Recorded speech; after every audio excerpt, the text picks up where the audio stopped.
Hello and welcome back. In this video, I'm going to give you an overview of a Chromebook accessibility feature called Chrome Vox. So what is Chrome Vox? It is a built-in screen reader. So what it does is a little bit more than just reading aloud anything you select on the screen. It will tell you the location of your cursor, read text on web pages, read aloud what actions you're doing on the computer, and will read aloud any other features that you need it to. It supports individuals with low vision as well as individuals with blindness who might be plugging in a Braille keyboard or using other Braille assistive technology tools with their Chromebook. So to turn on Chrome Vox, you'll need to navigate to the Chrome Accessibility Settings menu, which is in the bottom right corner, as you can see with the screenshots on my screen. You'll click the bottom right corner with the time and the battery, and then accessibility should show up as one of the menu icons there. And then Chrome Vox is the first one on your screen. If you don't see it right there, or if you don't see the Chrome accessibility menu that opens up this whole series of options here where Chrome Vox is listed, it could possibly be that your Google domain administrator doesn't have Chromebook accessibility turned on. And if that's the case, you'll need to send them a message so they can make it so that all of your users in your district or all of your students in their domain will be able to leverage Google accessibility features. Now, what we're going to do is check out how you can use this tool. All right, so now I'm going to show you how you can leverage the awesome features of Chrome Vox Accessibility Suite on a Chromebook. So I'm on an older model Chromebook, but these steps should still be the same if you're on a newer version. I'll click the bottom right corner where I'll see my time and my date and battery and Wi-Fi settings.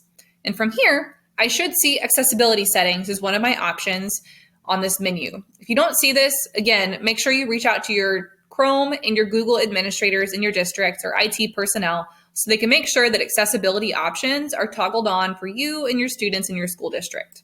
If I click accessibility, I'll see my suite of options here, and I'm going to turn on Chrome Vox. And like I said, Chrome Vox is a screen reading support tool, and it's a little bit more dynamic than just reading websites out loud. It tells you what you're actually doing on your computer and your process as you're doing that. It tells you if you're opening tabs, what websites you're going to, what keyboarding processes you're doing. It reads web results out loud. You have even more options of what it can read and what it doesn't read to you. So it's very helpful for individuals with blindness and no vision, and low vision, who are wanting to have a device that gives them audio feedback so they know what they're doing on their device. And if a user is blind and wants to have a device that's compatible with their Braille keyboard, Chromebooks are compatible with Braille keyboards and other technologies, and Chrome Vox would be the tool that you would turn on to make use of those features a little bit more functional. So I'll click this to turn it on, and it gives me a little audio cue that it's been toggled on, but it's also going to take a second to load here.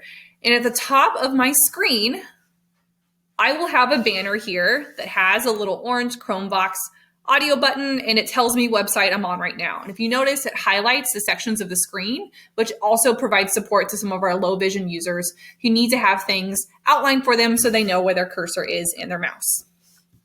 If I click another tab, Chrome Vox is going to start telling me what it's doing. All right. Chrome Vox spoken feedback is ready. Tab created. Address and search bar. Chromebook search from history. New Loom recording movie camera tab. All right, so it tells me where I'm going, what tabs I'm navigating to, as well as any typing and keyboarding features that I'm using. So again, this is a really helpful resource for our students with blindness and low vision who need to have audio cues to help them navigate their device.